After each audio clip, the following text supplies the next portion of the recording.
والد جو ہے. السلام علیکم ورحمۃ اللہ وبرکاتہ. دوستو، والد اللہ تبارک و تعالیٰ کی بہت بڑی نعمت ہے. جی، اسی پر بہت ہی پیارا بیان ہے، آپ اسے سنیں. والد جو ہے یہ اللہ کی کتنی بڑی نعمت ہے. قرآن مجید فرقان حمید والدین کے بارے میں کس طرح ہماری رہنمائی فرماتا ہے. اللہ قرآن میں فرماتا ہے وَبِالْوَالِدَيْنِ إِحْسَانًا، اور ماں باپ کے ساتھ بھلائی کرو. یہ قرآن پاک ایک عمومی اسلوب ہے کہ کئی مقامات پر ایسا ہے کہ اللہ پاک کی عبادت کا حکم دیا جب رب نے، تو والدین کے ساتھ نیکی اور بھلائی کا حکم بھی ارشاد فرمایا. مثلاً فرمایا وَقَضَىٰ رَبُّكَ أَلَّا تَعْبُدُوا إِلَّا إِيَّاهُ وَبِالْوَالِدَيْنِ إِحْسَانًا، اور تمہارے رب نے حکم فرمایا کہ اس کے سوا کسی کی عبادت نہ کرو اور ماں باپ کے ساتھ اچھا سلوک کرو. 21ویں بارے میں فرمایا انشکر لی ولوالدیک، کہ میرا اور اپنے والدین کا شکر ادا کرو. ایسے اور بھی کئی مقامات ہیں جہاں اللہ نے اپنی عبادت کے ساتھ والدین کے ساتھ بھلائی کا حکم دیا. اب مفتی احمد یار خان نعیمی رحمۃ اللہ تعالی علیہ اس کی بڑی پیاری وجہ بیان کرتے ہیں.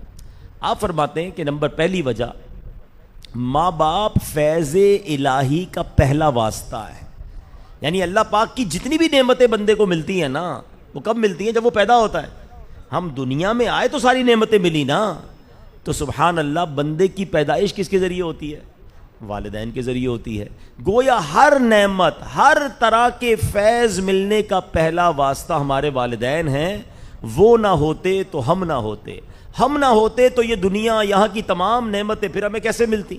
ہم ہیں، ہماری سانسیں ہیں، خوبصورت چہرہ ہے، بہترین لباس ہے، مضبوط جسم ہے، مال و دولت ہے، عزت و عظمت وغیرہ سب کچھ جو ہمیں ملا ہے، اس کا پہلا واسطہ ہمارے والدین ہیں.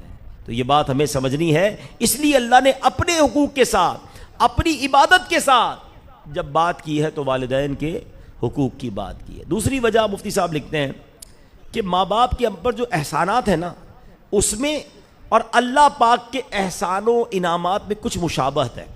مثال کے طور پر اللہ پاک اپنے بندوں کو پالتا ہے، نعمتیں عطا فرماتا ہے، بارش برستی ہے، پھل پھول کھلتے ہیں، سبزے اگتے ہیں، دانے نکلتے ہیں، اناج بنتا ہے.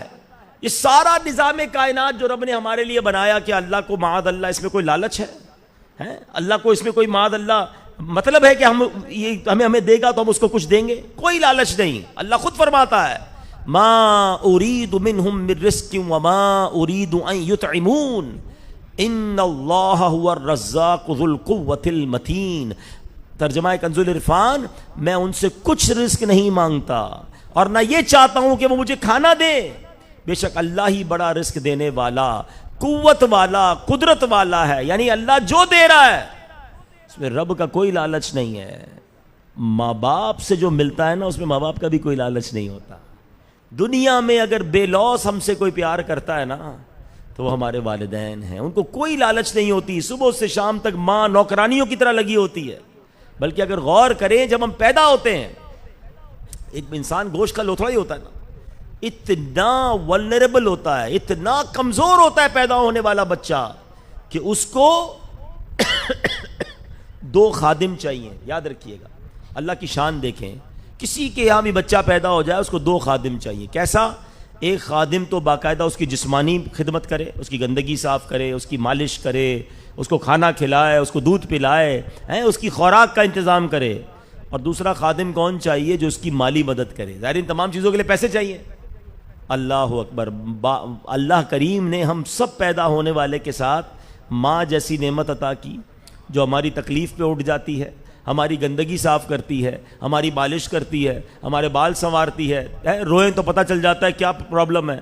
اور والد کے دل میں ایسی محبت ڈالی کہ ایک ایک لمحے پر سب کچھ خرچ کر رہا ہے. ہمیں دودھ چاہیے، ہمیں دوائی چاہیے، کپڑے چاہیے، پیمپر چاہیے، واٹ ایور. پیسے کہاں سے آتے ہیں؟ اللہ نے باپ کے دل میں وہ محبت ڈال دی کہ وہ بچے پر اپنی جیب، اپنی پیٹ کاٹ کر اپنے بچے کو دے رہا ہوتا ہے. اور آج چونکہ ہم ایک والد کے ایصال ثواب کے لیے آئے. نارملی ماں پر تو بڑی بات ہوتی ہے، یقیناً ماں کا بڑا ادب ہے، ماں کا بڑا مقام ہے، مگر والد کا احترام کتنا ہونا چاہیے. والد کی قدر آج زمانے میں بڑی کم ہو گئی ہے. ہیں لوگ بھول جاتے ہیں کہ میری ماں نے آج تک جو مجھے دیا ہے وہ لے کر کس سے دیا ہے؟ میرے والد نہ دیتے تو مجھے کیسے ملتا؟ آج تک جو ہماری تمام خواہشیں پوری ہوئیں تو وہ دینے والا ہمارا والد ہی تھا. ٹھیک ہے والد بولتا نہیں ہے, ماں اصل میں سینے سے لگا لیتی ہے, ماں کہتی میرا بیٹا, چومتی ہے, پیار کرتی ہے, تو بچوں کو لگتا ہے ماں پیار کرتی ہے, حالانکہ دونوں کی ڈیوٹیاں ہیں. والد کا رول ہی یہی ہے کہ وہ تھوڑی سختی کرے گا, روکے گا, منع کرے گا. ماں بھی کہتی شوہر سے کہ آپ نے بچوں پہ سختی کرنی ہے. اچھا باپ سختی کر رہا ہے, بچے سمجھتے ماں ہی پیار کرتی ہے. نہیں, والد بھی دل و جان سے بچوں سے پیار کرتا ہے. بچوں کو یہ سمجھ نہیں آتی ہے. اور یاد رکھیے والد ایک سایہ دار درخت ہوتا ہے. درخت دیکھا آپ نے؟ درخت کے نیچے جائیں تو کیا ملتا ہے؟ چھاؤں. مگر آپ نے کبھی درخت کے پتوں کے اوپر دیکھا ہے؟ وہ ساری دھوپ اپنے اوپر لیتے ہیں, مٹی, گرد, دھوپ سب لے لیتے ہیں. نیچے بیٹھنے والے کو درخت سایہ دیتا ہے. والد یہی تو کردار ادا کرتا ہے. ساری دھوپ, ساری دھول, ساری مٹی, ساری مشکل اپنے سر لیتا ہے اور کہتا ہے میرا بچہ جو ہے وہ سکون میں رہے, وہ سایہ میں رہے. ڈبل ڈیوٹی کرتے ہیں, قرضہ لیتے ہیں. کبھی سوچا آپ نے کہ بچپن میں ہم نے ضد کی ہوگی کسی کھلونے کی اور والد کی جیب میں پیسے نہیں ہوں گے, مگر اس نے اپنا پیٹ کاٹ کر, اپنا کھانا کم کر کے, اپنے لیے کپڑے نہیں خریدے ہوں گے, ہمیں وہ کھلونا دلایا ہوگا کہ میرا بچہ راضی ہو جائے. مگر یہی بچہ بڑا ہو کر والد کو کہتا ہے آپ نے کیا کیا میرے لیے ہیں, آپ نے کیا کیا میرے لیے. والد کو آنکھیں دکھاتے ہیں لوگ.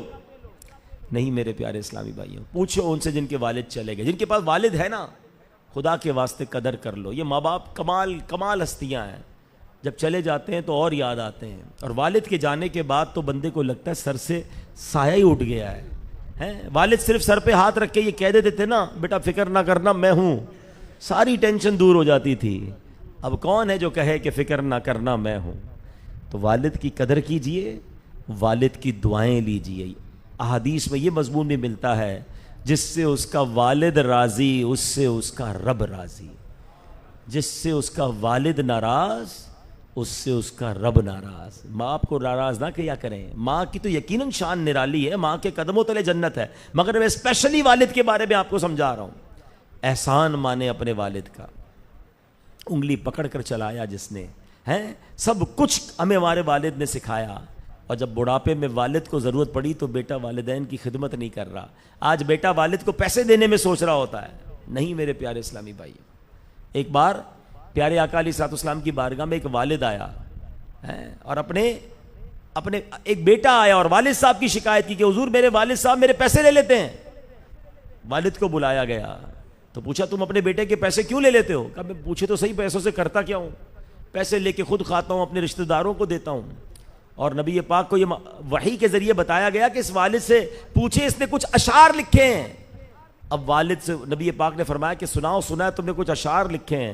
تو اس اشعار کا مضمون یہ تھا کہ اے میرے بیٹے جب تو بیمار ہوتا تھا تو میں بے قرار ہو جاتا تھا, جب تجھے تکلیف ہوتی تھی تو میں تکلیف محسوس کرتا تھا, جب تو روتا تھا تو میں بے چین ہو جاتا تھا, تیری زندگی بھر میں نے خدمت کی, اور آج بڑھاپے میں میرا وقت آیا تو مجھے آنکھیں دکھاتا ہے اور مجھ سے لڑتا ہے. اللہ اکبر. وہ بڑے پیارے رقت انگیز اشعار ہیں. نبی پاک علیہ السلام کی آنکھوں میں آنسو آ گئے. میرے آقا نے اس نوجوان کے سینے پہ ہاتھ مارا, فرمایا جا تو اور تیرا سب کچھ تیرے والد کا ہے, میں جو بھی ہوں ماں باپ کی وجہ سے ہوں. یہ کیسے ہو سکتا ہے کہ بچہ ماں باپ کو کہے کہ یہ میرا یہ آپ کا ہے؟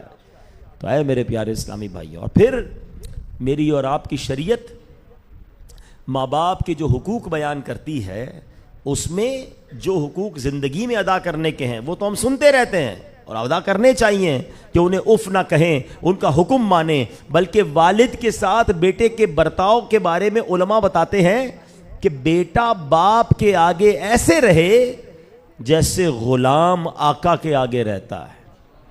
غلام کیسے رہتا ہے؟ ریڈی, خدمت کے لیے ہر وقت تیار کہ آقا حکم دے میں کام کروں. یہ حق ہے والد کا کہ بیٹا ایسا رہے. مگر آج بدقسمتی سے بوڑھا باپ بیٹے کے آگے غلام بنا ہوا ہے. بیٹا نہیں بن رہا, باپ غلام بنا ہوا ہے. باپ کہتا ہے بیٹا تھوڑے پیسے دے دو, بیٹا کہتا ہے میرے پاس نہیں ہے. بیٹا مجھے دوائی دلا دو, میرے پاس ٹائم نہیں ہے. بیٹا میرے پاس بیٹھو, کہ ابو کیا بیٹھو, ہمیشہ پرانی باتیں کرتے ہو. یعنی بیٹے کے آگے باپ ریکویسٹ کر رہا ہے. تف ہے ایسی اولاد پر کہ بوڑھا باپ بیٹے کے آگے غلام بنا ہوا ہے. وہ بیٹا کیسے جواب دے گا اللہ کی بارگاہ میں؟ تو اے میرے پیارے اسلامی بھائیوں، میری شریعت ہمیں یہ سکھاتی ہے کہ آقا جس طرح غلام آقا کے آگے رہتا ہے، بیٹا زندگی میں اپنے ماں باپ کے سامنے ایسا رہے۔ آپ نے حدیثیں کئی بار سنی ہوگی، حدیث پاک کا مضمون ہے کہ جو بیٹا محبت کے ساتھ، جو اولاد محبت کے ساتھ اپنے ماں باپ کو محبت کی نگاہ سے دیکھے، اللہ اسے مقبول حج کا ثواب عطا فرماتا ہے۔ صحابی رسول نے کہا وَإِن نَظَرَ كُلَّ يَوْمٍ مِئَةَ مَرَّةٍ، حضور کوئی 100 بار دیکھ لے اپنے ماں باپ کو، ماں باپ تو گھر میں ہی ہے نا، محبت سے دیکھنا ہی ہے نا، 100 بار دیکھ لے۔ دیکھو کیسی نعمت ہے ماں باپ۔ اللہ کے حبیب فرماتے ہیں اللہ اکبر و اطیب، اللہ بہت بڑا اور پاک ہے، کوئی 100 بار دیکھے اللہ 100 حج کا ثواب عطا فرماتا ہے۔ یہ حدیث کئی بار سنی ہے، مگر میں کچھ اور سمجھانا چاہتا ہوں۔ محبت سے دیکھنے پر حج کا ثواب ہے، پیر دبانے کا ثواب کتنا ہوگا، کھانا کھلانے کا ثواب کتنا ہوگا، خرچ کرنے کا ثواب کتنا ہوگا، ویل چیئر چلانے کا ثواب کتنا ہوگا، ڈاکٹر کے پاس لے جانے کا ثواب کتنا ہوگا۔ اگر سبحان اللہ، اللہ نے اتنی توفیق دی کہ ماں باپ کے بول و براز صاف کرنے کا، ان کو واش روم تک ان کے معاملات کو اگر نپٹانے کا موقع مل رہا ہے، سوچو اس کا ثواب کیا ہوگا۔ ارے جنہیں محبت سے دیکھنے پر حج کا ثواب ہے، ان کی خدمت کا ثواب کیا ہوگا۔ مگر آج بیٹا جی چراتا ہے۔ ارے یہ وہی ماں باپ ہیں، جب میں اور آپ بستر پر گندگی کرتے تھے تو منہ نہیں چڑھاتے تھے، اٹھا کے پھینک نہیں دیتے تھے، بلکہ خوشی خوشی وہ گندگی صاف کرتے تھے۔ آج ہم اپنے ماں باپ کو اس کیفیت میں دیکھتے ہیں تو منہ چڑھاتے ہیں، جی چراتے ہیں، ہاتھ نہیں لگاتے، گھن کھاتے ہیں۔ نہیں میرے پیارے اسلامی بھائیوں، میرا ماننا یہ ہے کہ اگر کسی اولاد کو بوڑھے ماں باپ مل گئے ہیں اور خدمت کا موقع مل گیا ہے، سمجھ لو تمہارے نصیب جاگ گئے ہیں، سمجھ لو تمہاری لاٹری لگ گئی ہے۔ کیونکہ میں جانتا ہوں کئی ایسے ماں باپ ہیں جنہوں نے خدمت کا موقع ہی نہیں دیا، وہ بچوں کی خدمت کرتے کرتے ہی دنیا سے چلے گئے، بچوں کی تو باری نہیں آئی۔ اگر تم میں سے کسی کی باری آ گئی ہے نا، اللہ کا شکر ادا کرنا کہ مولا اتنی بڑی نعمت دے دی کہ وہ ماں باپ جنہوں نے مجھے پال پوس کر بڑا کیا، اب آخر میں مجھے یہ موقع مل رہا ہے۔ میں وہ منظر نہیں بھولتا کہ ایک بار مدینہ طیبہ میں ہم تھے تو میں نے اپنے والد کا ہاتھ پکڑا، ان کو چلنے میں مشکل ہوتی تھی، جب ہاتھ پکڑ کے وہ چل رہے تھے تو میری آنکھوں میں آنسو آئے تھے، اور میں نے اللہ سے عرض کیا مولا یہ وہی ہاتھ ہیں جنہوں نے مجھے پکڑ کر چلایا تھا، اے اللہ آج مجھے تو نے یہ موقع دیا ہے، اے اللہ ان کے صدقے میری مغفرت کر دینا۔ سوچے نا، انہی ہاتھوں نے چل کر سکھایا، انہی ہاتھوں نے نوالے بنا کر کھلائے، انہی نے اپنے پیسوں سے مجھے لباس پہنایا۔ آج بیٹا باپ کو کہتا ہے پیسے میرے ہیں آپ کے نہیں ہیں۔ میرا باپ بچپن میں یہ کہہ دیتا نا تو میں ننگا رہ جاتا، ہم بغیر لباس کے رہ جاتے نا۔ والد کہتا یہ پیسے میرے ہیں تو کپڑے کون دلاتا؟ میرے پاس جو لباس تھا وہ میرے والد کا دیا ہوا تھا۔ آج جو میرے پاس تعلیم ہے وہ میرے والد نے سکھائی، انہوں نے جناب اسکول کالج مدرسہ جو بھی پڑھایا خرچ کیا انہوں نے کیا۔ ابو نے تو کبھی نہیں کہا یہ میرے ہیں یہ تیرے ہیں، باپ تو کہتا ہے جو میرا ہے وہ سب میری اولاد کا ہے، اور اولاد کہتی یہ میرا ہے۔ کیسی اولاد ہو گئی ہے، خدا کے واسطے ایسا نہ کریں۔ ماں باپ کو ستانا یہ جہنم میں لے جانے والا کام ہے۔ اور کچھ گناہ ایسے ہیں میرے پیارے اسلامی بھائیوں جن کی سزا مرنے کے بعد ملتی ہے نا، مگر ماں باپ کو ستانا یہ وہ گناہ ہے جس کی سزا دنیا میں بھی ملتی ہے۔ انسان کو دنیا میں دکھا دیا جاتا ہے، وہ اپنی اولاد میں دیکھتا ہے کہ اس کی اولاد بھی نافرمان ہو جاتی ہے۔ یہ تو کچھ باتیں میں نے ماں باپ کے ساتھ زندگی میں برتاؤ کیسا ہونا چاہیے اس پر کی ہے نا، لیکن یہ بھی غور کرنا ہے کہ ماں باپ اگر دنیا سے چلے گئے اب حق کیا ہے۔ ہاں، ماں باپ کا حق مرنے کے بعد بھی اولاد پر ہے کہ ان کے لیے ایصال ثواب کرتا رہے، ان کو دعاؤں میں یاد رکھے۔ بلکہ یہاں تک روایتوں میں آتا ہے جو بیٹا جو اولاد اپنے ماں باپ کے لیے دعا کرنا چھوڑ دیتا ہے اللہ تعالیٰ اس کا رزق منقطع کر دیتا ہے۔ مرنے کے ان کے جانے کے بعد بھی اپنی دعاؤں میں اپنے ماں باپ کو یاد رکھیں، یہ رزق میں برکت کا باعث ہے۔ پھر فرمایا اگر کوئی بچہ اپنے ماں باپ کی روح کو خوش کرنا چاہتا ہے نا، ان کو ایصال ثواب کرتا رہے۔ اور آپ کو پتہ ہے میرے اور آپ کے اعمال نامے اللہ کی بارگاہ، ہمارے ماں باپ کی بارگاہ میں بھی پیش کیے جاتے ہیں۔ سوچیں ان کے ماں باپ کتنے خوش ہوتے ہوں گے کہ جو دیکھتے ہوں گے میرا بیٹا 5 وقت کا نمازی ہے، قرآن پڑھ رہا ہے، میرے مرنے کے بعد مجھے ایصال ثواب کر رہا ہے، ان کی روح کتنی خوش ہوتی ہوگی۔ مگر ان ماں باپ کا کیا ہوتا ہوگا جن کو یہ فرشتے بتاتے ہوں گے تمہارے دنیا سے جانے کے بعد بیٹا تمہارا جوا کھیلتا ہے، شراب پیتا ہے، نماز قضا کرتا ہے، جھوٹ بولتا ہے، مسلمانوں کو تنگ کرتا ہے۔ غور کیجئے، احادیث میں مضمون ملتا ہے کہ سب سے بڑے گناہوں میں سے گناہ یہ ہے کہ بندہ اپنے ماں باپ کو گالی دے۔ صحابہ نے کہا حضور اپنے ماں باپ کو کون گالی دیتا ہے؟ بدقسمتی سے ایسے بھی لوگ ہیں جو ڈائریکٹلی گالیاں دیتے ہیں، مگر نبی پاک نے جو اس کی وضاحت فرمائی جس کا مضمون ہے کہ کچھ لوگ دوسرے کے ماں باپ کو گالی دیتے ہیں اور اس کی وجہ سے وہ اس کے ماں باپ کو گالی دیتے ہیں۔ کیا ایسا نہیں ہوتا کہ ماں بہن کی گالیاں دیتے ہیں، سامنے والا آپ کی ماں بہن اور والد کو گالیاں دیتا ہے، شرم نہیں آ رہی کہ آپ کی وجہ سے آپ کے ماں باپ کو گالیاں پڑ رہی ہیں اور لوگوں کو پرواہ ہی نہیں ہے۔ مرحوم میرے باپ کو، میری ماں کو لوگ گالیاں دے رہے، کیوں؟ کیونکہ تم دوسروں کے ماں باپ کو گالیاں دے رہے ہو۔ کون سا طریقہ ایجاد کر دیا؟ ایک اور پرابلم، زندگی ایسے گزاریں کہ مجھے دیکھ کر کوئی میرے ماں باپ کی تعریف کرے کہ یار کیا بیٹا تیار کیا ہے، کیا بیٹے کی تربیت کی ہے، ماشاءاللہ کیا کمال کا بچہ ہے۔ زندگی ایسے تو گزارو کہ کوئی میرے ماں باپ کے لیے اچھے الفاظ استعمال کرے، مگر تف ہے ایسے لوگوں پر جن کو دیکھ کے لوگ کہتے ہیں یہ کیسا بیٹا ماں باپ نے تیار کیا ہے، سب سے لڑتا ہے، پورے معاشرے میں دنگا فساد، گالی گلوچ، لڑائی جھگڑے، بے حیائی، بدکاری۔ سوچو یار گناہ میں کروں، برا بھلا لوگ میرے ماں باپ کو کہیں، قبر میں کتنی تکلیف انہیں ہوتی ہوگی۔ ایسا نہ کریں، زندگی ایسے گزاریں کہ زندگی میں بھی میرے ماں باپ کا سر فخر سے بلند رہے اور دنیا سے جانے کے بعد بھی میرے ماں باپ کو لوگ اچھے الفاظ سے یاد کریں کہ سبحان اللہ اولاد ایسی ہے تو والدین کیسے ہوں گے۔ اور پھر والدین کے لیے ایک اور کام کیجئے، مشورہ دیتا ہوں، جن کے بھی ماں باپ چلے گئے نا، مجھے ایک بات بتائیں، جس گھر میں اور آپ رہتے ہیں وہ گھر کس نے دلایا ہے؟ یا تو ماں باپ نے دلایا ہے یا ان کی دعاؤں سے ملا ہے۔ ایسا ہی ہے، ہم جس بھی گھر میں آپ رہتے ہیں، میں رہتا ہوں نا، یا تو امی ابو نے دلا دیا یا انہوں نے دعائیں دی تو اللہ گھر دے دیا، ایسا ہی ہے۔ اب وہ چلے گئے، اب وہ کہاں ہیں؟ قبر میں ہیں۔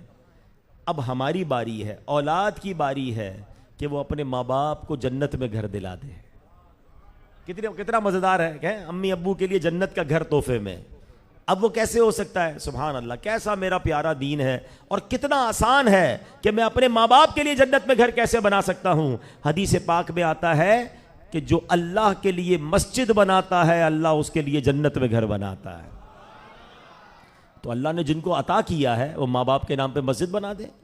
اچھا پوری مسجد نہیں بنا سکتے، غریب ہے، کوئی بات نہیں، اسلام صرف امیروں کا مذہب نہیں ہے، یہ فضیلتیں صرف امیروں کے لیے نہیں ہیں۔ ایک حدیث پاک ہے جس کا خلاصہ ہے کہ جو چڑیا کے گھونسلے جتنی بھی مسجد بناتا ہے اللہ اسے بھی جنت میں گھر عطا فرماتا ہے۔ علماء کہتے ہیں اس کا مطلب یہ کہ اگر کوئی ایک اینٹ بھی مسجد میں اللہ کی رضا کے لیے لگا دے اللہ اس کو بھی جنت میں گھر عطا فرمائے۔